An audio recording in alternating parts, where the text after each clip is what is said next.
Dans un monde où beaucoup ont la sensation de sous-exister, il existe une solution simple et à la fois challengeante pour vivre une vie qui vaut la peine d'être vécue. Et cette solution, c'est jouer ta note. C'est-à-dire te débarrasser des conditionnements qui t'empêchent d'être qui tu as réellement envie d'être et faire ce que tu as réellement envie de faire de ta vie. Quand tu réapprends à jouer ta note, tu détruis automatiquement tout un tas de blocages et reconnectes un niveau de kiff, d'énergie et de pouvoir sur ta vie radicalement différent. Jouer ta note est simple, mais pas facile. Et c'est pour ça que dans ce podcast, je te partage les clés qui permettent à mes clients en coaching et qui te permettront de démarrer ce chemin. Je m'appelle Charles Ariel, bienvenue dans ce nouvel épisode de Joue ta putain de note. J'avais envie de te faire un deuxième épisode sur la vulnérabilité, c'est-à-dire la capacité à se montrer à l'extérieur tel qu'on est à l'intérieur, donc à se montrer beau et moche, à se montrer intelligent et bête, à se montrer pertinent, moins pertinent, à se montrer bienveillant et parfois malveillant, bref, à montrer ces deux côtés et pas essayer de juste présenter au monde la belle partie de soi. Tiens, je te montre la façade, mais je vais surtout pas te montrer tout ce qui peut se cacher en vitrine derrière, parce que souvent c'est tout simplement aussi des parts de soi qu'on n'assume pas, qu'on n'a pas envie de voir, qu'on met en déni, et comme tout ce que tu mets en déni, ça finit par te déborder. Et je vais te raconter ça par le biais d'une séance de groupe de mon programme La Métamorphose.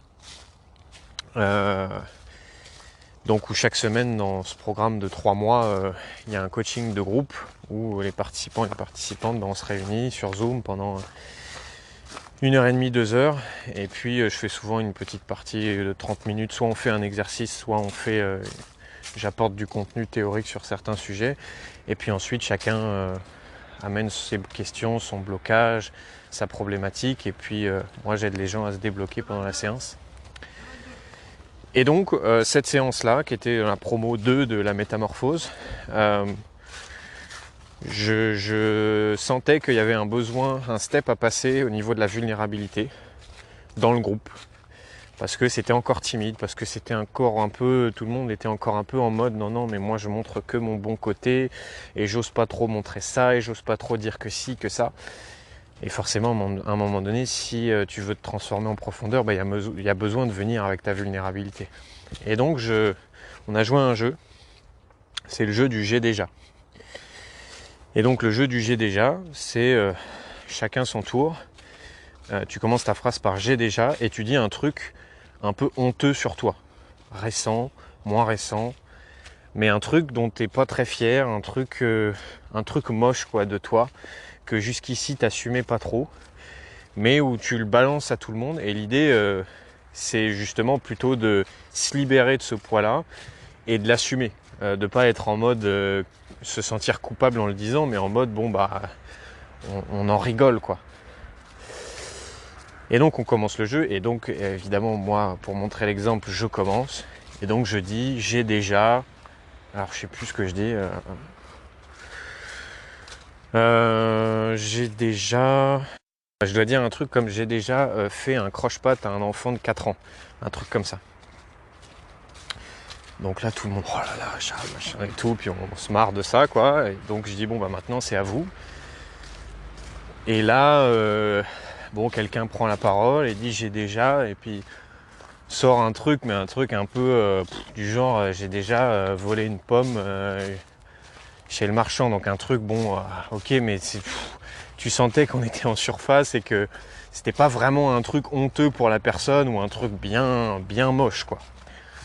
Et je sens que les 2-3 interventions qui viennent sont un peu timoré quoi, un peu timide, donc je dis allez on y va, on balance des vrais trucs quoi. Donc moi je balance un deuxième truc un peu plus sérieux, je sais plus ce que c'est, donc j'ai déjà ça.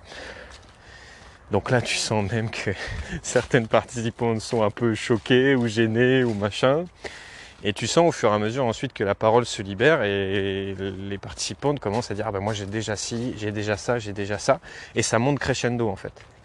Et la plupart s'autorisent au fur et à mesure à partager un truc qu'elles avaient très certainement jamais partagé à personne, dont elles sont pas fières, et on retrouve la capacité d'en rire ensemble. Et au fur et à mesure que chacune partage, on voit en fait que putain, mais moi j'ai fait ça, mais lui il a fait ça, et puis elle a fait ça, alors que je croyais jamais capable de faire ci ou ça. Et tu arrives à la conclusion de ah mais putain en fait on est humain. Putain mais en fait quand je montre ma vulnérabilité, l'autre s'autorise à montrer la sienne, et on se rend compte qu'en fait au fond on est les mêmes. Donc on n'a pas forcément fait les mêmes choses, mais en fait au fond on a ce côté-là aussi, on a ce côté fourbe, on a ce côté menteur, on a ce côté tricheur, on a ce côté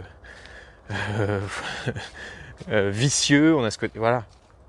Et on s'autorise à montrer ce deuxième côté-là. Et cet exercice, il est assez transformateur, surtout quand tu t'autorises à balancer un truc bien lourd, ou quand tu le dis, t'as un peu le cœur qui commence à battre plus fort. Parce qu'en fait, tu commences à assumer une partie de toi. Tu commences à assumer une partie de toi, et le fait de l'extérioriser et d'entendre que les autres font la même chose, c'est là que tu comprends que ta vulnérabilité, quand tu la mets à l'extérieur, en fait il se passe un truc à l'intérieur de toi. Et que souvent un des freins qu'on peut avoir, non mais je vais quand même pas me montrer vulnérable, ou je vais quand même pas montrer que je suis triste, je vais quand même pas lui montrer mes larmes, ou je vais quand même pas montrer qu'en ce moment je suis pas au top, ou j'en sais rien. C'est que c'est donc souvent un mécanisme de protection, conscient ou inconscient. Et il y a souvent la croyance derrière de si j'ose montrer ma vulnérabilité, on va s'en servir, on va me taper dessus, on va me faire encore plus mal, on va appuyer là où ça fait mal. Et bien souvent c'est juste faux.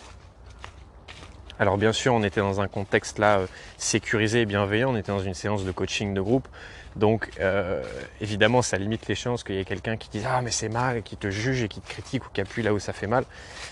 Mais en fait tu te rends compte que plus tu fais ça, plus tu oses montrer ta vulnérabilité, plus celui en face de toi s'autorise à faire ça parce qu'il voit que ok, c'est sécure ici, l'autre m'a montré qu'il était faillible, je peux lui montrer aussi que je suis faillible.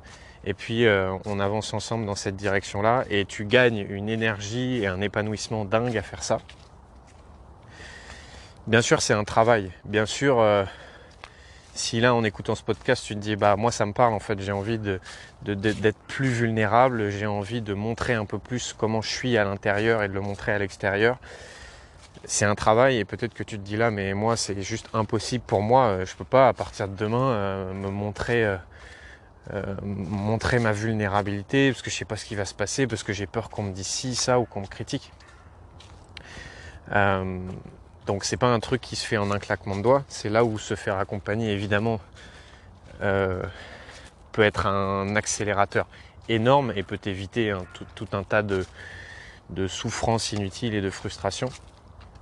Parce que c'est un vrai chemin, parce qu'il y a des mécanismes inconscients qui sont là, bien ancrés depuis longtemps pour te protéger, pour protéger cette sensibilité, cette vulnérabilité-là, et qui sont là en mode blindage. Non, on blinde, on veut que ce soit confortable, on veut surtout pas de turbulence, donc on va blinder, on va mettre une bonne armure autour, comme ça, pas trop de souffrance, mais par contre, du coup, t'as pas trop de souffrance, mais t'as pas trop de kiff non plus.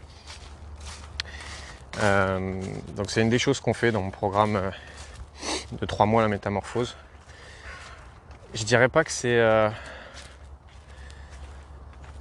je pourrais pas dire que c'est la chose principale, mais comme quand tu rentres dans le programme, en fait, on fait en fonction de tes besoins. Ça dépend de qui tu es et de où tu en es. Et chez certains participants de la métamorphose, il y en a avec lesquels on a beaucoup travaillé sur ça, à enlever ces couches d'oignons et à les aider à être plus vulnérables. D'autres beaucoup moins, ça dépend en fait vraiment de tes besoins, parce que c'est un programme à la fois où il y a une ligne directrice, où tu es guidé dans une certaine direction, qui est à réapprendre à jouer ta putain de note et à te libérer des conditionnements inconscients qui t'empêchent de la jouer. Et à la fois, à l'intérieur de ça, tu es un être humain unique, tu as ta note unique, donc tu es accompagné en séance individuelle avec moi de manière unique et spécifique aussi. Pour que ça réponde à tes besoins à toi, quoi. Voilà. Si tu veux en savoir plus sur le programme, tu peux, je sais pas s'il y a des places actuellement, au moment où je diffuserai le podcast, tu peux m'envoyer un message en tout cas sur Facebook ou Instagram. Si tu veux en savoir plus. Dans le cas où tu voudrais aller plus en profondeur, j'ai décidé de mettre à disposition gratuitement ma dernière conférence qui s'appelle les 5 étapes pour réapprendre à jouer ta putain de note.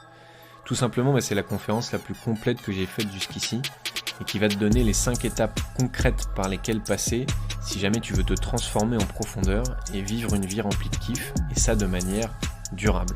Donc tout simple, si tu veux obtenir la conférence, tu cliques sur le lien que tu vas trouver dans la description de cet épisode. D'ici là, je te souhaite de jouer ta putain de note.